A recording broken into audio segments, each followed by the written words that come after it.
e nessuno disturbo la professoressa Giuliana Marcelli.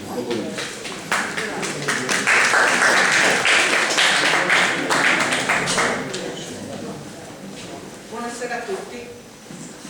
Buonasera a tutti. Allora continuiamo appunto nel nostro viaggio di ricognizione sul territorio e stasera è finalmente venuto il turno del trittico che è sulla chiesa di San Lorenzo.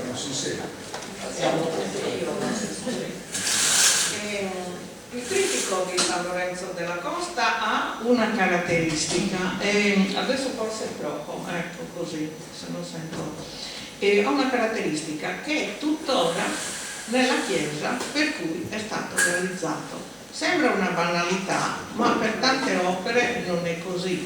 Alcune non esistono più e alcune nella loro vita hanno subito anche degli spostamenti, invece questa chiesa, il dipinto è rimasto in chiesa e cercheremo di ricostruire la storia del dipinto, ma contemporaneamente, come vedete dall'immagine, se possiamo abbassare...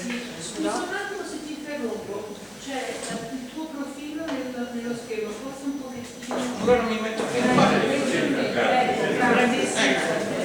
io non me ne rendo conto, non lo facciamo così, ecco. Diciamo, l'immagine che ho scelto si è spostata troppo fuori dallo schermo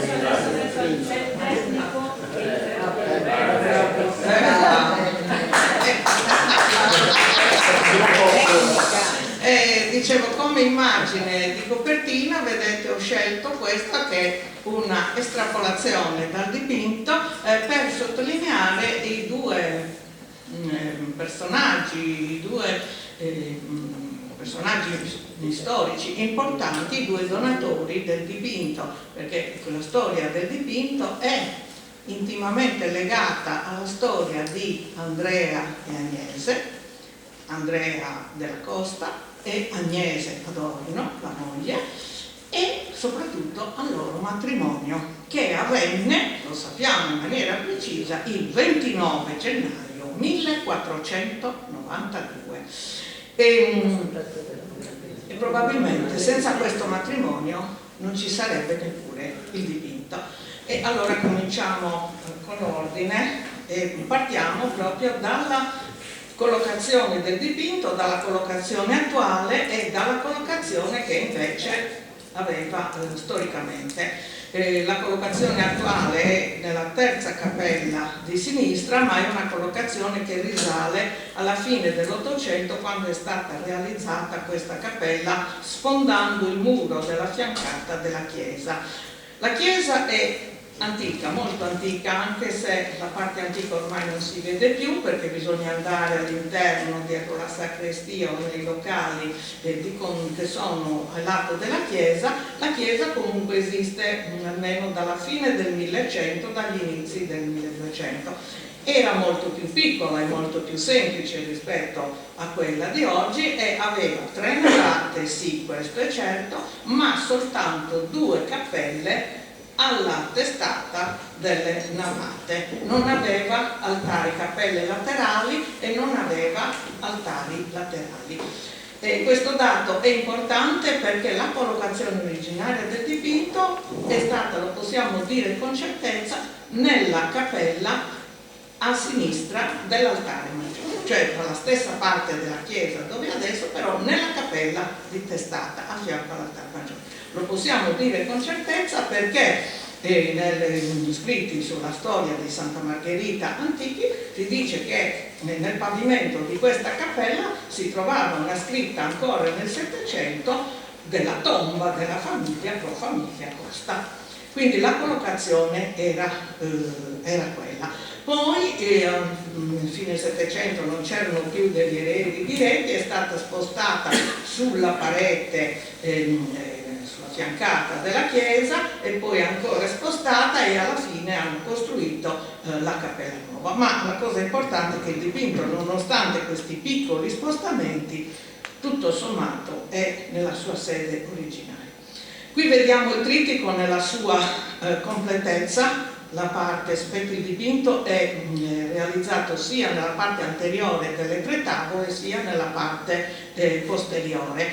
È un dipinto particolare che è stato realizzato a Bruges, questo si sa perché c'è anche scritto, e ha una forma assolutamente particolare anche per la pittura fiamminga. Io ho cercato altre opere realizzate con questa forma, un rettangolo che termina con un arco inflesso, e ho trovato al momento conservato soltanto un altro dipinto e basta. Quindi è una forma che si è usata soltanto nell'ultimo decennio del 400 ed è abbastanza rara. In più il dipinto è ad ante mobili, però non si può chiudere, perché di solito i dipinti ad ante mobili hanno un'anta centrale e due mezze ante per lato, in modo che si possa chiudere completamente. Invece in questo caso le ante si possono soltanto un po' piegare ma non chiudere, e quindi le immagini che sono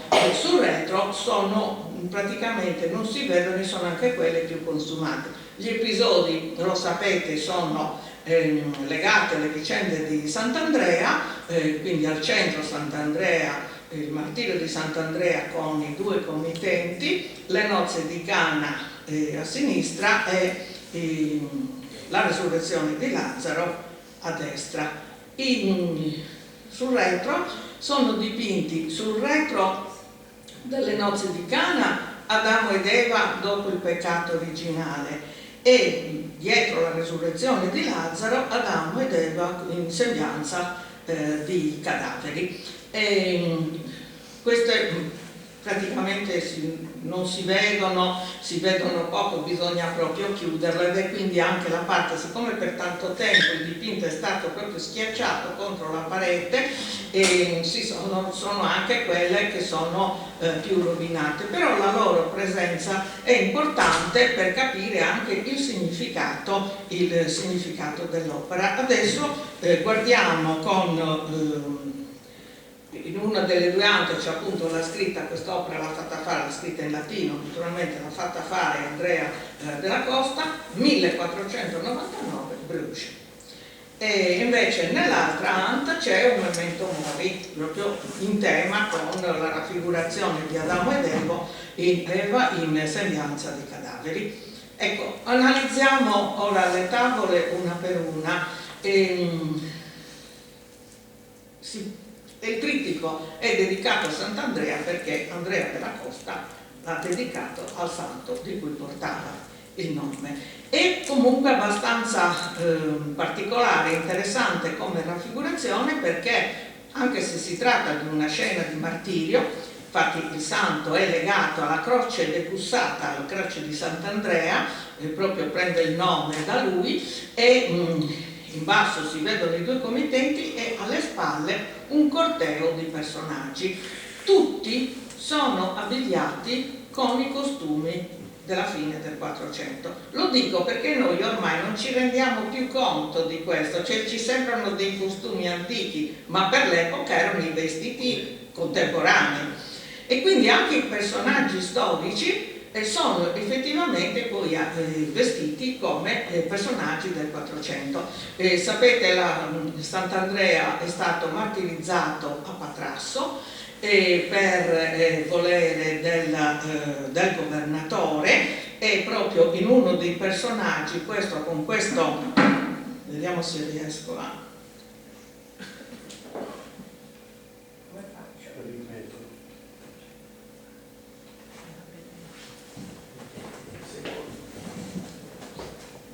Come devo fare?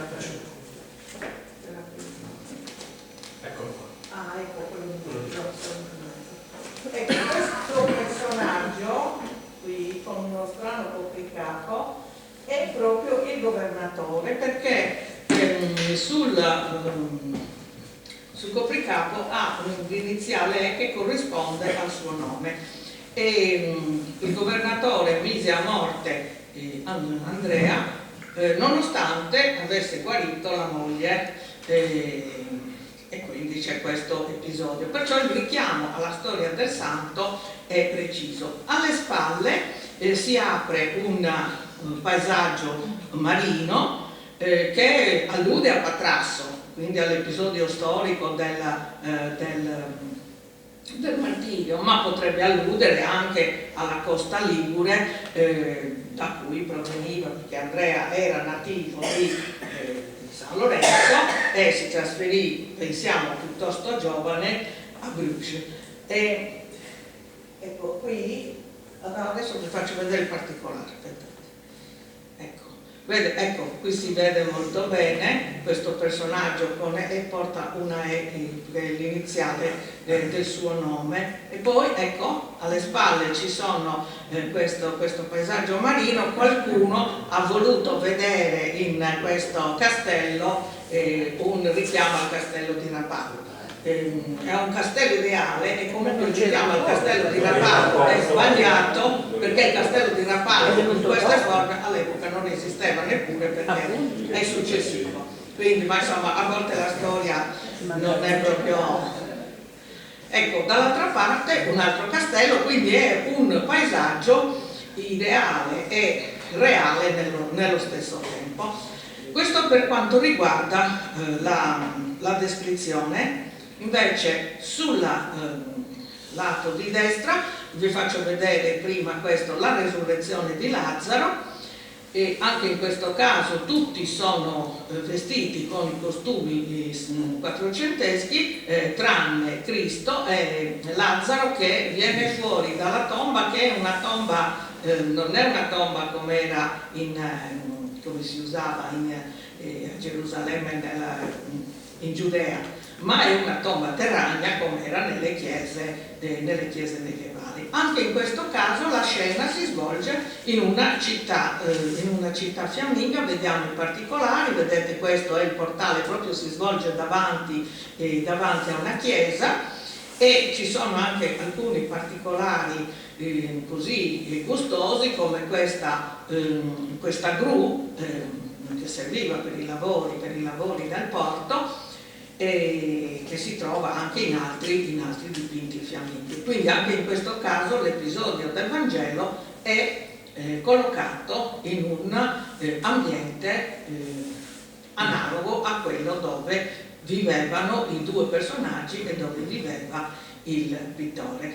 La scena più famosa è quella delle nozze di Cana, ed è anche la scena più interessante, più importante, perché ha una serie di elementi che ci servono anche per ricostruire la storia del dipinto.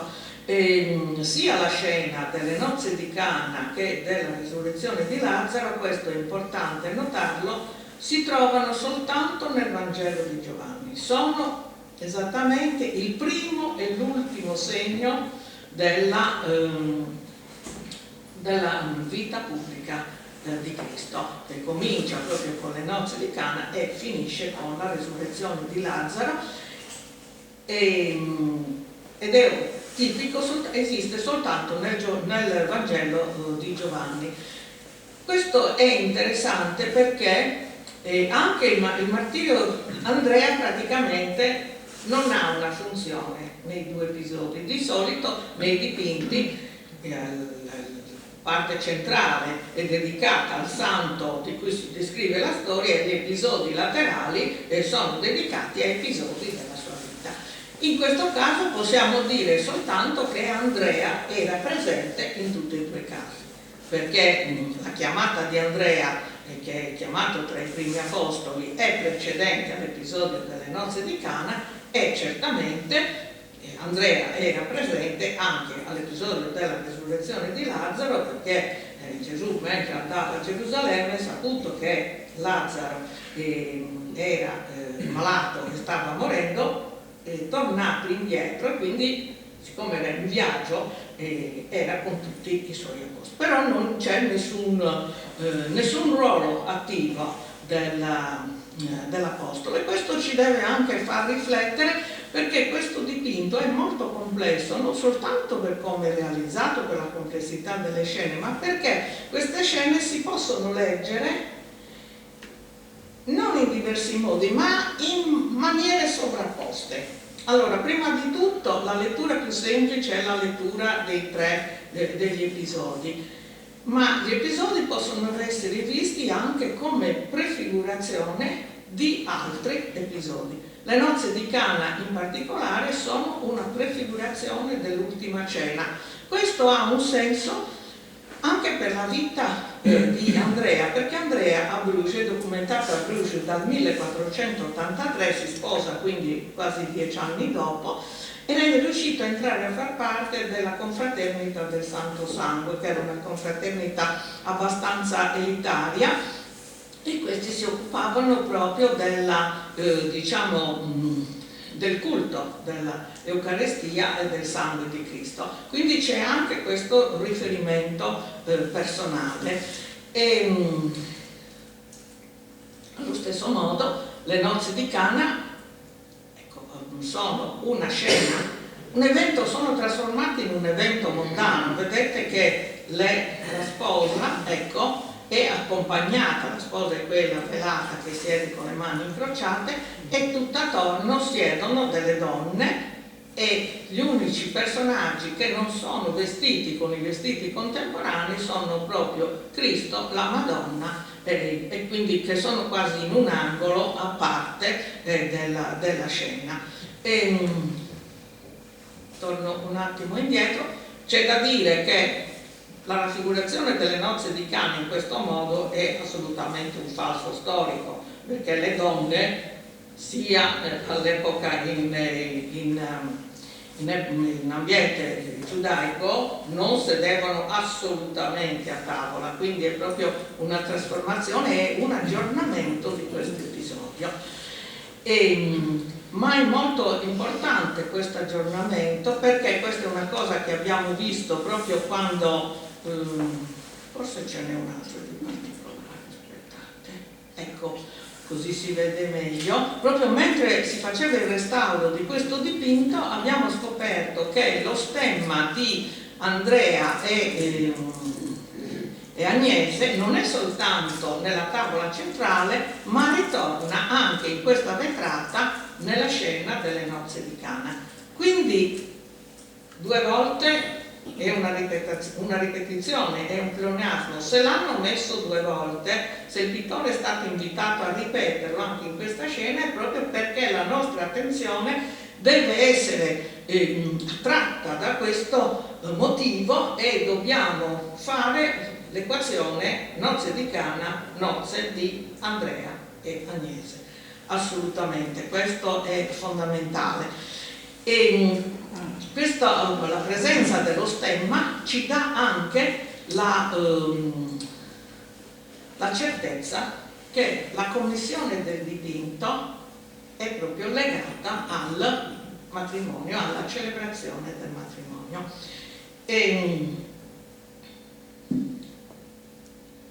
A questo punto vediamo,